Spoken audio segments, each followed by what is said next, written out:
Nyonya Si menangis harus melepaskan wanita sebaik Krusty Chu. Malam itu hujan turun dengan lebatnya. Krusty Chu pulang dengan berlari mengabaikan hujan dan petir.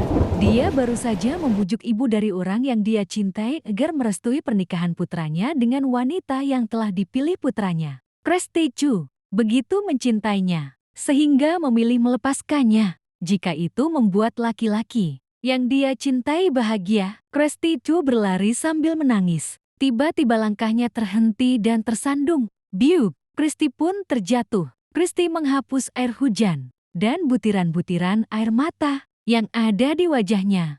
Tuan, kau ini kenapa? Tanya Krusty sambil menggoyang-goyangkan tubuh pria yang tersungkur dan terlihat penuh darah itu. Dia berdarah, ucap Krusty dengan panik dan ketakutan. Tuan, sadarlah, ucap Krusty sambil memapah tubuh pria itu dengan tubuh kecil imutnya. Krusty agak kesusahan mengangkat tubuh pria itu. Krusty membawa pria itu ke rumahnya. Dengan susah payah Krusty memapah pria itu masuk ke dalam rumahnya. Krusty merebahkan tubuh pria itu di sofa, lalu terduduk dengan nafas tersengal-sengal di sampingnya dan menatapi pria asing tersebut. Krusty mencoba mengatur nafasnya, lalu bangkit mengambil kotak P3K-nya. Apa yang terjadi pada pria ini? Pikir Krusty sambil membersihkan luka pada tubuh pria itu. Wajahnya nampak terlihat habis dipukul, dan ada beberapa luka tusukan di tubuhnya. Apa yang harus kulakukan dengan luka ini? Ucapnya sambil terus membersihkan luka-lukanya. Dengan alkohol, Krusty menghentikan pendarahannya dengan menekan pelan di bagian lukanya, lalu menempelkannya dengan kain kasa. Krusty ada mengganti pakaian pria itu dengan kemeja ereksi yang masih ada di apartemennya. Kemeja itu nampak pas di tubuh pria itu. Krusty sangat merasa kelelahan dan tertidur di bawah sofa. Tak berapa lama pria itu tersadar. Melihat Krusty tertidur, lalu mencoba bangkit dari sofa. Mencoba berdiri tapi malah terjatuh, menindih tubuh Krusty yang sedang terlelap tidur. Apa yang mau kau lakukan? Tanya Krusty ketakutan. Kau bantu aku panggilkan taksi, ucap pria itu sambil menahan sakit. Krusty memapah pria itu duduk di sofa. Kau tunggulah di sini. Aku akan mencoba mencari taksi. Begitu Krusty membuka pintu, nampak Eriksi tengah berdiri di depan pintunya. Erik, sedang apa kau di sini? Tanya Krusty. Erik menarik lengan Krusty masuk ke dalam.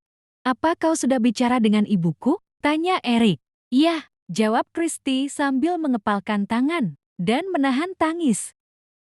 Kau pulanglah. Aku sudah membujuk ibumu agar memberikan restu kepadamu. Mulai hari ini kita tidak ada hubungan apa-apa lagi, ucap Krusty Chu.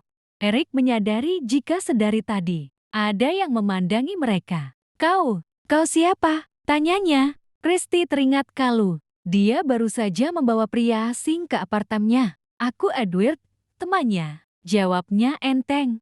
Melihat kemejanya dipakaikan ke Edward, hati Erik terasa panas. Bagus sekali Krusty. Nampaknya tidak memakan waktu lama untuk melupakanku, ucap Erik. Erik, aku sudah tidak menyambutmu lagi di sini. Kau pergilah, ucap Krusty Chu. Jika ada barang-barangmu yang tertinggal di sini, aku akan mengirimkannya kepadamu, tambah Krusty. Dengan hati marah, Erik meninggalkan apartemen Krusty. Edward terus mengamati Krusty yang sedang menahan tangis. Apakah wanita ini baru saja dicampakkan? Pikir Edward. Kau tunggulah di sini. Aku akan mencarikan taksi untukmu, ucap Krusty lagi. Tak berapa lama Krusty menemukan taksi dan meminta bantuan supir taksi tersebut untuk membantu memapah Edward. Krusty menatap kepergian taksi tersebut. Pria itu bahkan tidak berterima kasih kepadaku, ucap Krusty sambil tolak pinggang. Tidak percaya jika ada orang seperti itu. Krusty kembali masuk ke apartemennya, matanya mulai berkaca-kaca. Kembali mengingat tiap sudut kenangan. Dengan Erik di sini.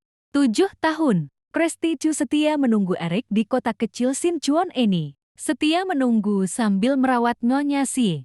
Tiba-tiba Erik pulang dengan membawa seorang wanita yang tengah mengandung bayinya dan meminta restu kepada Nyonya Si. Ketika Nyonya Si menolak memberikan restu, Eric mendatangi Christy untuk membantunya bicara membujuk ibunya agar mau merestui pernikahannya. Semakin diingat, isak tangis Christy semakin pecah. Christy membuang cincin pemberian Eric ke toilet flush. Hatinya terlalu sakit untuk memakainya.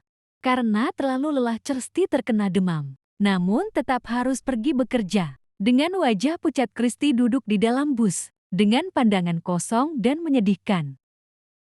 Edward mengenali Christy Chu dan memandanginya dari dalam mobilnya yang berhenti sejajar ketika lampu merah. Wanita itu tampak menyedihkan, ucap Edward anteng dan mengalihkan pandangannya. Henry, apa yang kau ketahui tentang kejadian semalam? Tanya Edwardku.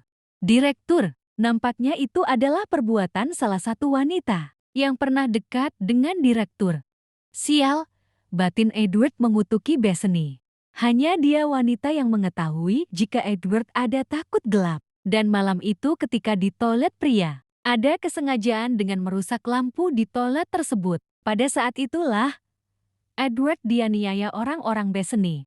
Setelah habis dipukuli dan ditusuk, mereka membuang Edward begitu saja di pinggir jalan. Jika saja malam itu Christy tidak menemukannya, maka Edward sudah pasti akan mati kedinginan. Dengan sekujur luka di tubuhnya, Edward kembali ke Jiangmen City, kota besar pusat ekonomi dan kebudayaan. Edward pergi ke kota Sichuan karena baru saja mengakuisisi sebuah pabrik kain. Edward ke sana untuk meninjau keadaan pabrik yang akan memproduksi bahan kain-kain untuk disuplai ke butik-butik besar di Jiangmen City. 1 tahun berlalu dari kejadian pahit yang Christy alami. Dia memutuskan untuk pindah ke Jiangmen City. Temannya yang bernama Helen ada menawarkan dia pekerjaan sebagai staf administrasi di kantornya. Christy menerimanya karena merasa membutuhkan suasana baru untuk benar-benar bisa melupakan Eric. Kebersamaan selama 7 tahun bukanlah waktu yang sebentar.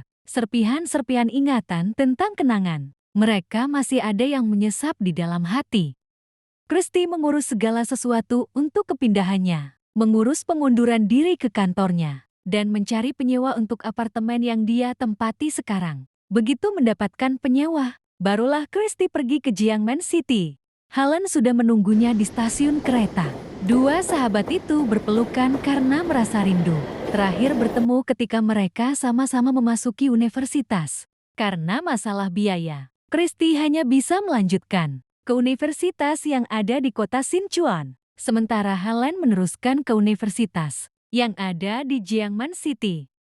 Christy, kau nampak semakin cantik saja, ucap Helen memuji.